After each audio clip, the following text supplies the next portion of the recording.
Battle of Hastings, October 14th, 1066. The battle that changed English history forever. Historical background. The death of King Edward the Confessor in January 1066, without an heir, triggered one of the most significant succession crises in English history. Three main claimants emerged. Harold Godwinson, the powerful Anglo-Saxon Earl of Wessex, brother-in-law to Edward. He was selected by the English Witenagemot, Council of Nobles, and crowned king shortly after Edward's death. William, Duke of Normandy, claimed that Edward had promised him the throne years earlier, and that Harold had even sworn, under oath, to support his claim during a visit to Normandy. Harald Hardrada, King of Norway, based his claim on an agreement between earlier Viking and English rulers. England was a wealthy and strategically significant kingdom in 11th century Europe. The throne was too valuable to be left uncontested. The road to battle. September 20th, 1066. Harald Hardrada invaded from the north with a large Norwegian force. He allied with Tostig Godwinson, Harold's exiled brother. September 25th, 1066. Harold Godwinson marched north with great speed and defeated Hardrada and Tostig at the Battle of Stamford Bridge in Yorkshire. Both Harold and Tostig were killed. Harold then rushed south again, nearly 250 miles in a few days, upon hearing that William had landed in Sussex on September 28th, near Pevensey.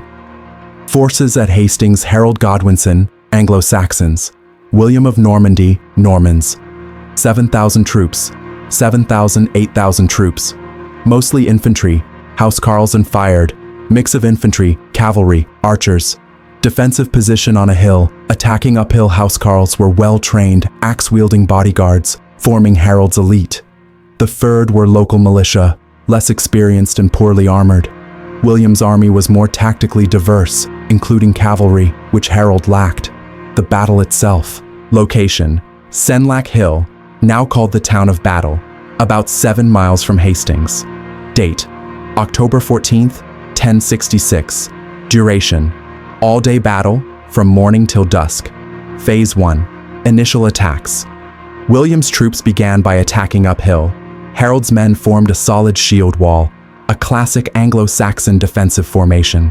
Norman arrows had little effect. Infantry assaults also failed. Phase 2. Tactical deception. To break the shield wall, William's cavalry feigned retreat.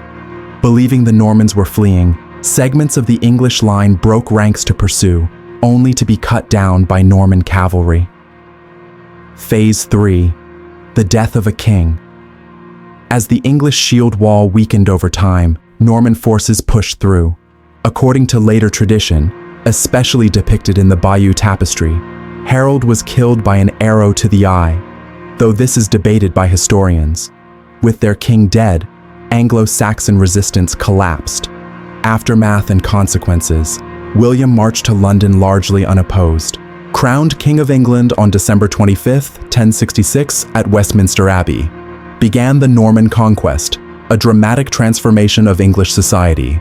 Long-term impacts: political end of Anglo-Saxon rule and rise of Norman aristocracy.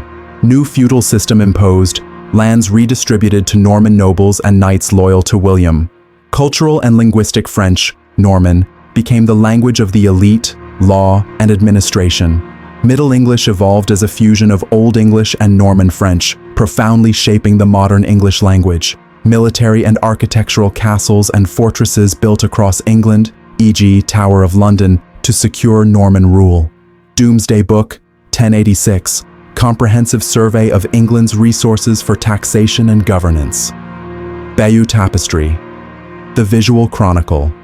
A 70-meter embroidered tapestry commissioned, likely by William's half-brother Bishop Odo, depicts the events from Edward's death to Harold's death at Hastings.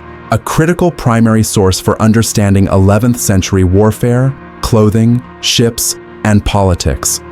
Legacy of the Battle of Hastings.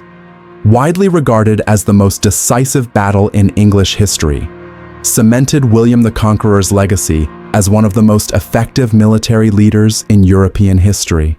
set the stage for England's rise as a powerful, centralized monarchy in the centuries to follow. Moral and historical reflection. The Battle of Hastings reminds us of how a single battle can redirect the fate of a nation, culturally, linguistically, and politically. England would never be the same again after October 14th, 1066.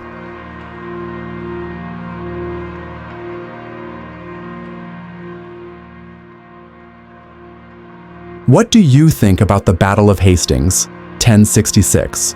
Drop your thoughts in the comments below. We'd love to hear your perspective.